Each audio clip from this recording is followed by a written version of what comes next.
ये जो आपकी स्ट्रीम है या रिवर है, जब वो ये यूथ स्टेज, मैच्योर स्टेज और आपकी ओल्ड स्टेज से जब होके 3 स्टेजेस से जब आपकी ये रिवर फ्लो होती है, तो उस दौरान ये कहीं कुछ लोकेशंस जैसे यूथ स्टेज है, मैच्योर स्टेज है, वहाँ इरोजनल फीचर्स बनाती है यूथ स्टेज में, मैच्योर स्टेज में depositional features plus erosional features बनाती हैं, ओल्ड स्टेज में आपके डिपोजिशनल फीचर्स बनाती हैं। ठीक है, तो ये जो फीचर्स बनते हैं आपके या लैंड फॉर्म्स जो बनते हैं आपके, लैंड फॉर्म्स कहा जाता है जो डिफरेंट टाइप के आपके रिवर स्ट्रीम की वजह से या आपके रिवर की वजह से जो आपके जो फीचर्स या लैंड फॉर्म्स जो बनते हैं, जैसे फॉर एग्जांपल कहीं पे कुछ डिपॉजिट हुआ तो कहीं पे कुछ इरोजन की वजह से या कोई रिमूव हुआ कोई मटेरियल, तो ये सारे जो फीचर्स बनते हैं उन्हें लैंड फॉर्म्स कहा जाता है। ठीक है, तो नॉर्मली आपके जो लैंड फॉर्म्स बनते हैं वो है इरोजनल लैंड फॉर्म्स और डिपोजिशनल लैंड फॉर्म्स। ठीक है, इरोजनल लैंड फॉर्म्स में आपके जो फीचर्स बनेंगे वो वी शेप्ड वैलीज, ठीक है, वी शेप्ड वैलीज बनेंगी, गॉर्जेस एंड कैन्यन्स बनेंगे, वाटरफॉल्स बनेंगे, पोर्ट होल्स बनेंगे, रिवर टेरेसेस बनेंगे। जैसे मैंने लास्ट टाइम एग्जांपल दिया था रिवर टेरेसेस का, ये जो हमारा ऊपर ये टीवी स्टेशन वाला एरिया है, कॉलेज वाला जो पोर्शन है, वो पूरा रिवर टेरेस है, वो रिवर की वजह से डिपॉजिट हुआ है। रिवर मेंडर्स, ठीक है, रिवर मेंडर्स बनेंगे। तो ये सारे फीचर्स इरोजनल फीचर्स है, जी सर। इसमें रिवर टेरेस बनना या रिवर मेंडरिंग बनना, ये सारे इरोजनल लैंडफॉर्म्स, इरोजन की वजह से ये लैंडफॉर्म्स बनते हैं। अब हम चलो नीचे देखते हैं कि वी शेप वैली क्या होती है। वी शेप वैली जो है ओके आपकी सर। इस तरह की होती है, जैसे फोटो में आप देख पा रहे हो नीचे, इस तरह से रिवर जब बहती है इस तरफ और इस तरफ से, जैसे दोनों तरफ, जैसे हमारी सुरु रिवर को ही ले लो, उस तरफ पेट्रोल पंप वाला एरिया है, इस तरफ बरू वाला एरिया है। एक्चुअली ये पूरा एरिया पहले ऐसे नहीं था, ये पूरा एरिया कवर था पूरा सेडिमेंट से, लेकिन रिवर ने आहिस्ता आहिस्ता इरोड करके इस पूरे एरिया को वी शेप बना दिया है। रिवर खुद जहां बह रही है नीचे, ये वाला जो पोर्शन है, रिवर जहां से खुद बह रही है, पहले ये पूरा पोर्शन इस तरह नहीं था, पूरा फिलअप था, लेकिन रिवर के इरोजन की वजह से इस तरह की वी शेप वैलीज बनी है। जैसे इस तरफ वाले डायग्राम में देखा है, इस तरफ और इस तरफ एरो से देखा है, इसमें देखा है वी शेप वैली। ठीक है, तो यहाँ देखो V shape valley curved out by the river eight significant erosional landforms. The valley is very deep and narrow. Both the valley sides meet together at valley floor. Thus, water always touch valley side. तो normally इस तरीके से आपके दोनों तरफ से steep होता है, बीच में से आपका ये जो रिवर है वो फ्लो होता है। इस वजह से इस तरीके से आपका जो रिवर है वो, ये आपकी रिवर जो है वी शेप वैलीज बनाती है। ठीक है, है नीचे Yes, की sir. तरफ इरोड करता जाता है ओके इस सर। तरीके से। फॉर एग्जांपल ये जो फोटो है, इस तरफ जो फोटो है, ये दोनों जो है इनको गॉर्जेस कहा जाता है या कैन्यन्स कहा जाता है। ग्रैंड कैन्यन जो सी लेवल से भी नीचे है, वो ये नीचे वाली इमेज जो है वो ग्रैंड कैन्यन है। एक्चुअली सी लेवल इसके, ये जो नीचे डीप जो रिवर बह रही है इससे ऊपर है, इस लेवल पे आपका एक्चुअल में सी लेवल है, लेकिन सी लेवल से भी नीचे गई हुई है, उसे गॉर्जेस कहा जाता है। यहाँ पे देखो इस तरह से रिवर ने नीचे डाउन कटिंग की है, तो इनको भी गॉर्जेस कहा जाता है। कभी कभार हम ऊपर बैठे होते हैं, नीचे की तरफ देखते हैं तो दरिया नेरो, बहुत ज्यादा नेरो इस तरह के जो चैनल से वो बनाती है, डाउन कटिंग करके इस तरह से बनाती है। ये नॉर्मली आपके यूथ स्टेज में बनते हैं, ठीक है, या मेच्योर स्टेज में बनते हैं। नॉर्मली इसमें ज्यादातर इरोजन होती है। ठीक है, तो इसको ये गॉर्जेस और कैनोन्स कहा जाता है। ठीक है, उसके बाद नेक्स्ट है आपका वाटरफॉल्स। इनको वाटरफॉल कहा जाता है। वाटरफॉल नॉर्मली आपने हमेशा देखा होगा, आपने देखा भी होगा, वाटरफॉल कहीं किसी हाइट से जब पानी नीचे की तरफ ड्रॉप होता है तो उसे वाटरफॉल कहा जाता है। जैसे वाटरफॉल में भी defined as a vertical drop of water of enormous volume for a great height in long profile of river. जैसे वाटरफॉल नॉर्मली क्यों होता है, क्योंकि जहां पे ये जो आप देख पा रहे हो, यहाँ पे नीचे जहां एरो दिखा रहा हूं मैं, ये हार्ड रॉक है आपका, ये जो नीचे है ये सॉफ्ट रॉक है। तो वाटर ऊपर से फ्लो होती है, फ्लो होने के बाद यहाँ जब पड़ती है तो वाटर जो है इससे बाहर, जब वाटर इतनी हाइट से नीचे गिर रहा है तो ये जो नीचे जो पेबल स्टोन्स एंड बोल्डर्स है ये इसे तोड़ रहा है। आहिस्ता आहिस्ता जब तोड़ देता है तो इसकी वजह से ये जो सॉफ्ट रॉक है वो आहिस्ता आहिस्ता इरोड होके निकल जाता है। एक्चुअली इस तरह से जब वाटरफॉल होता है और नीचे सेडिमेंट्स को इरोड करता है, तो जैसे लास्ट टाइम मैंने कहा था एब्रेशन, एट्रिशन और लास्ट एक कोरोजन कहा था, तो इसी प्रोसेस को कहा जाता है। जहां से वाटर डायरेक्टली डायरेक्टली नीचे फॉल हो और यहाँ से सेडिमेंट्स को जब ये रिमूव करता है तो इसे ये कोरोशन भी कहा जाता है। नॉर्मली इस तरह से वाटरफॉल इरोजन करता है और इस तरह के फीचर्स बनाता है, जैसे नीचे इस तरह से एक कर्व हुआ है और ये जो पोर्शन है ये इरोड होके बाहर निकल गया है, ठीक है। तो इससे वाटरफॉल भी बनता है, तो वाटरफॉल भी रिवर इरोजन से ही बनता है नॉर्मली। नेक्स्ट है पोर्ट होल्स। कभी कभार आपने दरिया में या कहीं पे पानी जहाँ पे थोड़ा सा रुका हुआ हो वहां पानी को आपने ऐसे रोटेट होते हुए देखा होगा, एक जगह पे रोटेट होता है। तो क्या होता है, जहाँ पे सॉफ्ट रॉक जैसे इस इमेज में आप देख पा रहे हो छोटे छोटे खड्डे पड़े हुए हैं, ठीक है। ये नॉर्मली वाटर जब टर्बुलेंस आ जाता है, घूमता है अपने एक्सिस अपनी एक पोजिशन पे आके, तो उसमें जो सैंड है वो एब्रेशन करते हैं। एब्रेशन का प्रोसेस आप पहले ही पढ़ चुके हो, जो बेड रॉक है उस पे एब्रेशन करते हैं। ऐसे जब पानी घूमता है, इन दो डायग्राम्स में जैसे देखा है पानी ऐसे घूम रहा है इस तरफ, इसके साथ छोटे छोटे सेडिमेंट भी है। फिर जैसे जैसे पानी और ये रोटेट होते जाता है, इसके साथ ये छोटे से सेडिमेंट एक दिखाया हुआ है यहाँ पे, ये साथ साथ इस पानी के साथ घूमता है और नीचे जो रॉक है इससे आहिस्ता आहिस्ता इरोड करता है। जैसे यहाँ दो सेडिमेंट्स नीचे देखा है, पानी ऐसे रोटेट हो रहा है, तो आहिस्ता पहले देखो ये रॉक यहाँ पे था, बाद में इरोड होके इतना हो गया, बाद में फिर इरोजन होके इतना पहुंच गया, तो इन्हें पोर्ट होल्स कहा जाता है। तो नॉर्मली ये भी आपके इरोजन की वजह से बनता है, स्ट्रीम इरोजन की वजह से बनते हैं, ठीक है। तो ये भी एक इरोजनल फीचर है आपका। फिर नेक्स्ट है रिवर टेरेस, ठीक है। ये नॉर्मली नेरो होते हैं, ठीक है, इस तरीके से। जैसे फॉर एग्जांपल आपकी रिवर यहाँ से बह रही है एक्चुअल में, ठीक है, ये जो नीचे लाइन है यहाँ से बह रही है। तो क्या करती है रिवर, जब यहाँ से बह रही है तो डिपोजिशन अगर करती है, ठीक है, रिवर एक्चुअल में इस लेवल से रिवर उस वहां से ऊपर से नीचे की तरफ जा रही, इस डायरेक्शन में जहां एरो है, ऊपर से नीचे की तरफ रिवर बह रही, ये रिवर का चैनल है पूरा, ठीक है। इसके अंदर से रिवर इस तरफ हमारी तरफ बह रही है। तो ये जब रिवर बहेगी तो साथ साथ डिपोजिशन भी करेगी इस तरह, ठीक है। जब कंटिन्यूअस डिपोजिशन करती जाएगी, रिवर देखो पहले यहाँ से लेके यहाँ तक रिवर का पूरा एक्सटेंशन था, इतने लेवल पे पहले रिवर बहती थी, ये जो दो एरोज दिखाएं एक्चुअल में वैली का जो वॉल है।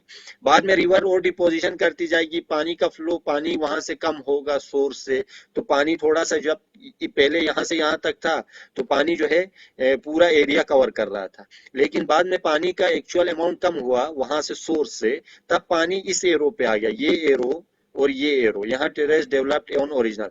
तो यहाँ पे ये जो एरिया बाद में पानी कम हुआ इस एरिया में, तो ये डिपोजिशन करेगा इस एरिया में, ठीक है, यहाँ और यहाँ। बाद में फिर लेवल कम हुआ इस पोजीशन पे, present flood plain. Flood plain कहा जाता है, कभी कभार पानी अचानक से बारिश ज्यादा होने के बाद रिवर से भी बाहर आ जाता है, यहाँ से लेके यहाँ तक पानी फैल जाता है, इसलिए उसको फ्लड प्लेन कहा जाता है। लेकिन एक्चुअल जो रिवर अभी बह रही है वो यहाँ पे है, ये जो सिंगल एरो दिखा है रिवर चैनल जहाँ पे लिखा हुआ है, जो एक्चुअल यहाँ पे बह रही है। लेकिन एक टाइम पहले जो है वो रिवर पूरे इस यहाँ से लेके यहाँ तक कवर कर रही थी, पूरे चैनल को इसने फिल किया हुआ था। लेकिन आहिस्ता आहिस्ता जब आपका जो वाटर का वॉल्यूम है वो कम हो जाता है सोर्स से, तो आहिस्ता आहिस्ता रिवर श्रिंक होती हुई आती है अंदर की तरफ, और अभी जो प्रेजेंट लोकेशन है रिवर की ये है। लेकिन जब वो इस एरिया से श्रिंक होते हुए अंदर की तरफ आएगी तो यहाँ और यहाँ डिपोजिशन करेगी, तो उस वजह से आपका रिवर टेरेस बनता है, ठीक है। रिवर टेरेस बनता है, ग्रेवल, सैंड, सिल्ट, क्ले जैसा मटेरियल यहाँ पे डिपोजिट हुआ है, ठीक है। ये हुआ river terrace. Next meandering, river meanders. River meanders कहा जाता है, जैसे फॉर एग्जांपल आप सबने देखा होगा, कभी इस्लामिया स्कूल जो आपका है यहाँ पे बाजार में, वहां पे खड़े हो जाना, वहां इस्लामिया स्कूल के जो दरिया साइड से वहां पे खड़े हो जाना।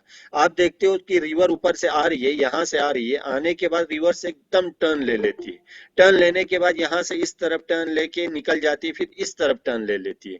तो इस तरह से रिवर जब टर्निंग करती है इसको मेंडरिंग कहा जाता है। क्या कहा जाता है? मेंडरिंग, ठीक है। Meanders refers to the bends of longitudinal course of river, ठीक है। तो रिवर जब बेंड हो जाती है जगह जगह पे, ये बेंड क्यों होती है? जैसे फॉर एग्जांपल यहाँ से यहाँ आई, ये वाला जो पोर्शन है ये हार्ड रॉक है, ये वाटर इसको इजीली इरोड नहीं कर पाता, इरोजन नहीं कर पाता, इसलिए बेंड हो जाता है, वाटर इस तरफ चला जाता है। यहाँ पे मैक्सिमम इरोजन होती है, क्या होती है? इस पॉइंट पे, क्योंकि पानी एकदम से एक इस पॉइंट पे इरोजन होगी, ठीक है, क्योंकि पानी डायरेक्टली यहाँ से इस तरफ पड़ रहा है, उसके बाद बेंड होके पानी यहाँ से इस तरफ जाएगा, तो यहाँ पे आपका इरोजन होगी। लेकिन इस पोर्शन पे डिपोजिशन होगी, क्योंकि पानी की वेलोसिटी, पानी का जो इफेक्ट है इस पोजीशन पे कम है, तो इसे कन्वेक्स स्लोप कहा जाता है। यहाँ पे लिखा हुआ है डिपोजिशन, क्यों? यहाँ पे इरोजन होगी, यहाँ पे भी इरोजन होगी क्योंकि पानी डायरेक्ट इस पे पड़ रहा है। ये कनकेव स्लोप है, ये कन्वेक्स स्लोप है। कन्वेक्स स्लोप पे डिपोजिशन होगी क्योंकि पानी की वेलोसिटी, इस पानी का जो इफेक्ट है या वेलोसिटी है इस पोर्शन पे कम है और इस पोर्शन पे ज्यादा है। तो जहां पानी डायरेक्टली इफेक्ट कर रहा है ये इरोड करेगा, और जहां पानी कम इफेक्ट करेगा, पानी का इफेक्ट कम होगा, वहां डिपोजिशन होगी। तो मेंडर्स के अंदर ही इरोजन भी होगा, डिपोजिशन भी होगा। डिपोजिशन कहाँ होगा? ये कन्वेक्स शेप में होगा, कन्वेक्स स्लोप में होगा, और कनकेव स्लोप में इरोजन होगा। ठीक है, तो इस तरीके से आपकी रिवर मेंडरिंग होती है। ये यूथफुल स्टेज में नॉर्मली मेंडरिंग नहीं देखने को मिलती। ठीक है, क्योंकि पानी की वेलोसिटी बहुत ज्यादा है, पानी डायरेक्टली यहाँ से नीचे आ सकता है। हल्का, अगर हल्का सा भी हार्ड रॉक आए पानी एकदम से बेंट होगा। कहाँ? मेच्योर स्टेज और ओल्ड स्टेज में तो बहुत ज्यादा मेंटरिंग होती है, पानी ऐसे ऐसे ऐसे ऐसे चलता है। लेकिन मेच्योर स्टेज में थोड़ी सी बेंडिंग कम होती है। ठीक है, लेकिन यूथफुल स्टेज में बेंडिंग नील देखने को मिलती है, बिल्कुल देखने को नहीं मिलती, क्योंकि पानी की वेलोसिटी बहुत ज्यादा है। हाँ, कुछ जगहों पे जहां पे बहुत ज्यादा अगर हार्ड रॉक हो तब उस जगह पे थोड़ा सा पानी बेंट होता है, अदरवाइज नहीं होगा। ठीक है। नेक्स्ट है मेजरमेंट ऑफ बेंडिंग है, इसको आपको स्किप करने की जरूरत है, इसमें इतना नहीं है। उसके बाद आपके ये डिपोजिशनल लैंडफॉर्म, अभी तक जो हमने पढ़े वो इरोजनल लैंडफॉर्म्स थे। अब आते हैं डिपोजिशनल लैंडफॉर्म्स। डिपोजिशनल लैंडफॉर्म्स मतलब रिवर कहीं पे अगर डिपोजिशन करती है तो उस वजह से जो आपके लैंडफॉर्म्स बनते हैं उन्हें डिपोजिशनल लैंडफॉर्म्स कहते हैं। जैसे एलुवियल फेन से, कौन से, ठीक है, नेचुरल लीवी से, फ्लड प्लेन से, डेल्टा से, ये आपके डिपोजिशनल फीचर्स है। ठीक है, तो पहले है एलुवियल फेन्स।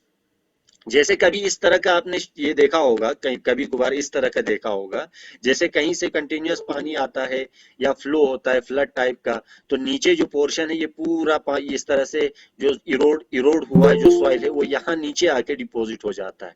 ठीक है, तो इन्हें रिवर फेन्स, एलुवियल फेन्स भी कहा जाता है। जैसे इस पोर्शन में इस नाले से पानी आ रहा है और यहाँ नीचे आके पानी की वेलोसिटी एकदम से कम हो जाती है, पानी इस तरफ फैल जाता है, तो जितना मटेरियल ये ऊपर से लेके आए हैं वो सारा मटेरियल यहाँ नीचे डिपॉजिट कर देता है। तो इसलिए इसको एलुवियल फेन कहा जाता है। क्या कहा जाता है? एलुवियल फेन, या कोन भी कहा जाता है। एलुवियल फेन और एंड कोन, इसे कोन भी कहा जाता है या एलुवियल फेन भी कहा जाता है। ठीक है, उसके बाद है नेचुरल लीविस। नेचुरल लीविस कहा जाता है, नेचुरल लीविस इन्हें कहा जाता है। जैसे फॉर एग्जांपल आपकी रिवर इस चैनल के अंदर बह रही है, तो इस तरफ और इस तरफ, ठीक है, दोनों तरफ से आपका कुछ ये है, थोड़ा सा एलिवेटेड सरफेस है, इस तरफ से भी और इस तरफ, बीच में आपकी रिवर है। ठीक है, तो ये जो एलिवेटेड सरफेस है चैनल के दोनों तरफ, ठीक है, इन्हें लीवीज कहा जाता है। क्या कहा जाता है? लीवीज कहा जाता है। अब कभी कभार फ्लड आता है, फ्लड आने के बाद क्या होता है, पानी चैनल के बाहर आ जाता है इस तरीके से। जब पानी चैनल के बाहर आ जाता है, ठीक है, पानी चैनल के जब बाहर आ जाता है तो इस तरीके से आपका वाटर इसको, ये जो दोनों तरफ से जो एलिवेटेड सरफेस है इन्हें ओवरफ्लो कर लेता है, और जो कुछ मटेरियल इनके ऊपर इस तरह से डिपॉजिट हो जाता है। ठीक है, इस तरह से डिपॉजिट हो जाता है। बाद में जब फ्लड कंडीशन खत्म हो जाती है और पानी फिर से अपने लेवल पे आ जाता है, तो कुछ इस तरीके से डिपॉजिटेड मटेरियल चैनल के दोनों तरफ देखने को मिलता है, जिन्हें नेचुरल लीवीज कहा जाता है। में फ्लड के दौरान ये नॉर्मली डिपॉजिट होता है। जब पानी रिवर फिर से अपने नॉर्मल लेवल पे आ जाए, इस तरह से नॉर्मल लेवल पे आ जाए, तब ये डिपॉजिटेड मटेरियल इस तरीके से दिखता है, जिन्हें ये नेचुरल लीवीज कहा जाता है।